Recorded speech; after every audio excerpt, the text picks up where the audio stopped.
ka kayo masyadong praning na praning kay Inday. Ito, isang balita pa kay Inday Sara. O ayan, hindi daw dumalo sa inatong TV5 na to, tanga rin. TV5, tanga kayo. Di ba sinabi na nga ni Inday, hindi siya aatin sa hearing na dahil sinabi niya na yung reason niya? Di ba sinabi niya na nga yung reason niya na wala nang sense para dumating ako sa sa pagdinig ng OVP budget kasi nga kung isiro nila. Sila naman may kapangyarihan dyan. Itong TV5 na to parang may mga amnesia din eh. Paulit-ulit. Sige na nga, balita natin to. Na naman si Vice President Sara Duterte sa pagdinig sana ng panukalang budget ng Office of the Vice President sa plenaryo kanina. Pati ang ibang kinatawa ng kanyang opisina, hindi rin sumipot kaya may ultimatum na ang Kamara. Nasa frontline ng balitang yan si Marian Enriquez. Sara Duterte! Sinalubong ng mga rallyista ang muli sanang pagharap ni Vice President Sara Duterte sa budget deliberation ng Office of the Vice President. Ang tindi, no? Puta yung mga aktivista.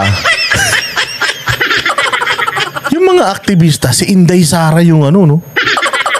Si Inday Sara yung binabanatan. Tangina, no? Hindi na yung presidente, vice president na yung binabanatan.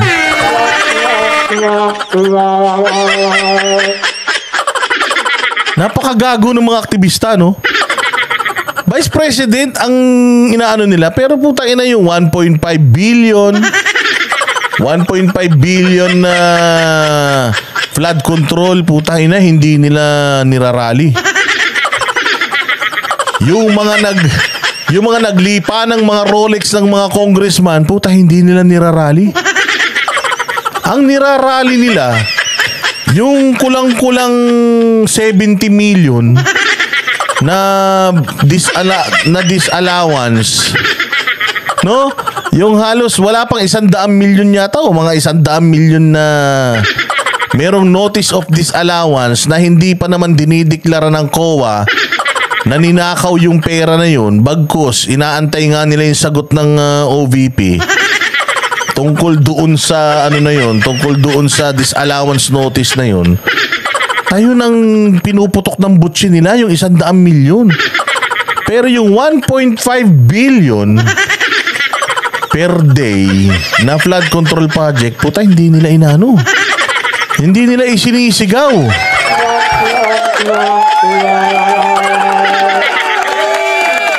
Abnormal, no? Oo, sagad ang kagunggungan ng mga ito. Dati mga bossing,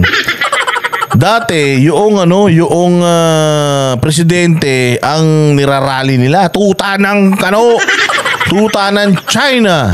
Diba ganyan sila nun eh, pucha. Never again to martial law. Gumagano'n sila eh. No, pucha yan. Ngayon, ang tutuunan nila ng pansin, Vice President.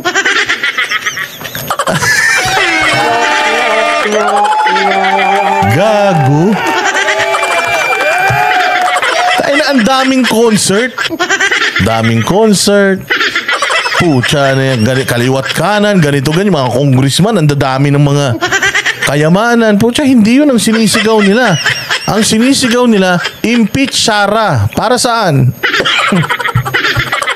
Dahil dun sa confidential fund. Confidential fund na pucha. Ibang klase, no? Ibang klase mga aktivista talaga ngayon. Puta, alam mo talaga na kargado eh. Kaya wala na talaga. Wala nang maniniwala talaga eh. Wala nang maniniwala talaga dito sa mga aktivistang mga ulaga na ito eh. Tandaan sa Kamara kanina, panawagan nila, i-impeach na ang bise. Pero sa loob ng batasan, unang sasalang dapat sa plenaryo kanina ang pondo ng OVP. Pero gaya ng ikalawang pagdinig ng House Committee on Appropriations kamakailan, no-show na naman si VP Sara at ang ibang opisyal ng kanyang opisina. Kaya si Minority Leader Nonoy Libanan, dismayado, lalo't wala naman daw pinadalang written authorization at explanation ang dismayado. Gago, dismayado rin kami sa inyo. Tangina nyo, hindi pa ba malinaw kay Inday Sara yung sinabi ni Inday Sara na ayaw na nga niya umaten, kung gusto nyo, i-zero nyo na. Para tapos ang usapan. Oo, si Inday Sara na bahalang magsweldo sa mga tao niya o kaya isara niya na yung opisina niya. Siniro niyo naman. Ganun lang yun.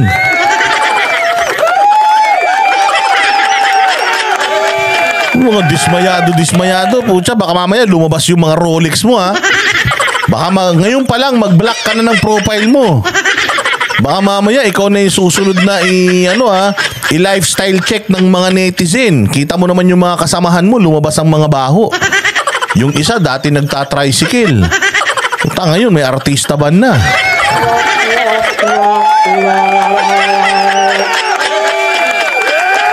Oo, sabi nga ni Diego Latigo, wala na yatang nagawang batas ang Congress. Puro pamumulitika na lang. Oo, walang hiya. O, sige nga. Absent ng Vice Presidente. Nagtatanong pa rin kami, nasaan po ang ating Vice President? Kasi kanina naka-schedule po kami sa 10 o'clock at walang magandang explanation. Anong walang magandang explanation? Pinaliwanag na nga niya.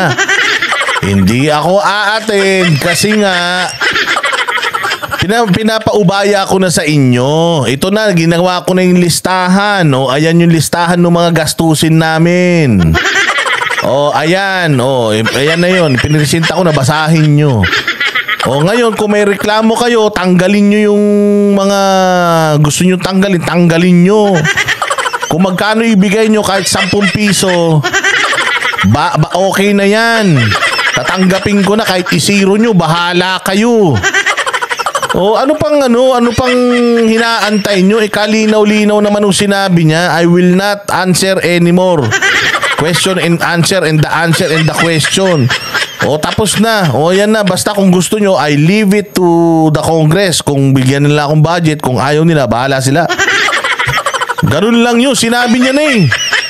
Kung hindi umaatin, dahil hindi umaatin, di i-zero nyo na. Tapos ang usapan para maganda.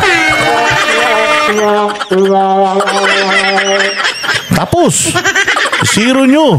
Walang hiya, oh. Sa kabuuan, siyang na ahensya ang nakalinyang Meron pa ngang interview yan eh. Imposible hindi nyo narinig yung interview. Tsaka sinabi na ni Kimbo, babawasan niya ng ilan? 70%? Oh. Di ba babawasan daw niya? O di bawasan nyo na. Sinabi na ni Kimbo, babawasan nila eh. Tapos, inaantay nyo pa siya. Ano dyan? Pupunta siya, magmamakaawa siya ng pera sa inyo. Hindi nga siya ganun. Nagpunta siya dyan para sagutin sana yung mga tanong ninyo, kaya lang pinulitikan nyo siya. Nagpunta siya isang beses, di ba? Di ba nagpunta siya isang beses? Kinawawa kayo? Hindi nyo siya nakawawa. Kinawawa kayo. Oh, ano ibig sabihin nun? Nagawa niya na. Pumunta na siya. Tinarantado niyo siya. Ba't pa siya pupunta ulit para tarantaduhin nyo?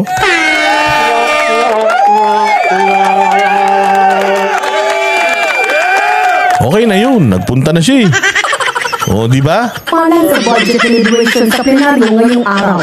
Kung wala pa rin kinatawan ng OVP hanggang matapos ang sesyon ngayong gabi, papipilitan na naman ang mga kongresista na i-defer ulit ang pondo ng OVP. Nagpadala lang ng sulat si Vice President Sara Duterte dated September 11 kay OVP budget sponsor Congressman Zia Alonto Adyong na sinasabing naipasa na nila ang mga kailangang dokumento kaugnay ng kanilang 2025 budget proposal. Ipinauubay na raw nila sa Kamara ang kanilang... Ito kalinaw-linaw. I am paubayaing.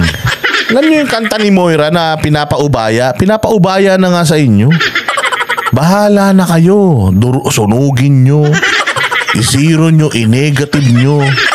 Bahala kayo kung anong gawin nyo. Kayo ang may kapangyarihan. Kayang-kaya nyo na yan. Kumuha na kami ng listahan. Ito yung gastusin namin. Ayaw nyo. O bigyan nyo kung magkano. O kung wala, di wala. Tapos. Ganun lang yan.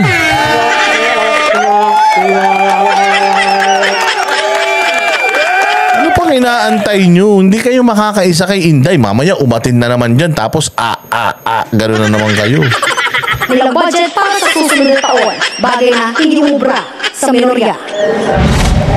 Ayon sa liderato ng Kamara, sa Miyerkules, September 25 na nila target ipasa ang mahigit 6 trillion pesos na proposed budget sa susunod na taon.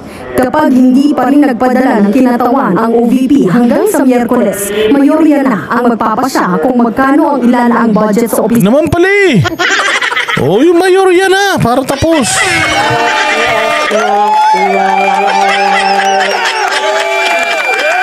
Ano sasabihin nyo? Parang hindi naman interesado si Inday sa budget. Hindi na nga siya interesado. Kaya nga pinapaubayan niya na sa'yo. Sabi nga niya, kahit i-zero nyo na yan. Para tapos ang usapan. Kayo may kapangyarihan eh. Ipakita nyo na sa taong bayan ano talagang mga ugali nyo. I-zero nyo na.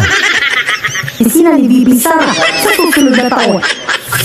Magtatandaan na una nang nagrekomenda ang House of Ayan o, nakita nyo yan, di ba? Nagpunta si Inday.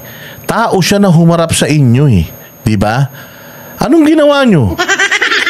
Di ba sabi nga ni Marcoleta, putang ina kung ano-anong pinagtatatanong nyo eh.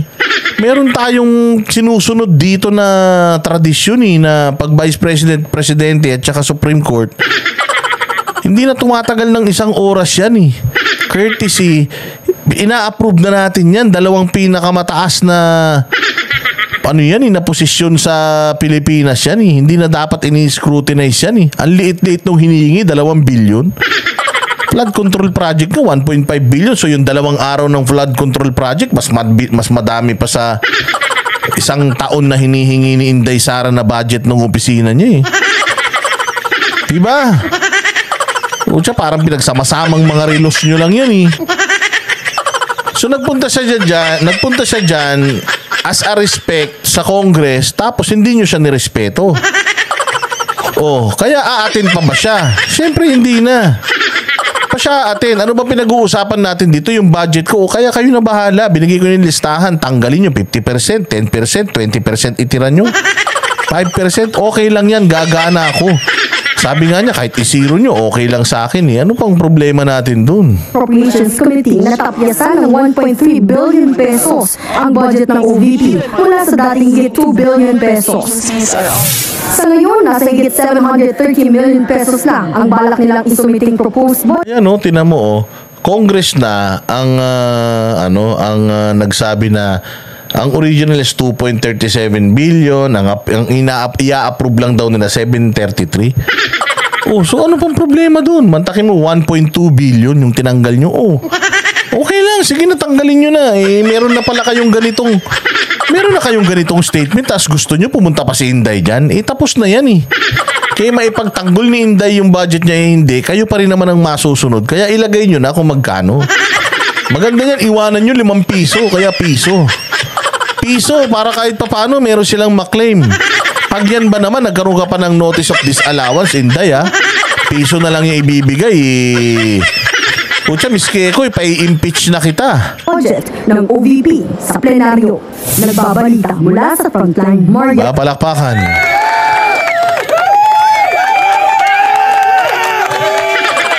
Oh, palakpakan mga bossing. Oh, hindi ba ang galing-galing talaga ng ating Kongreso.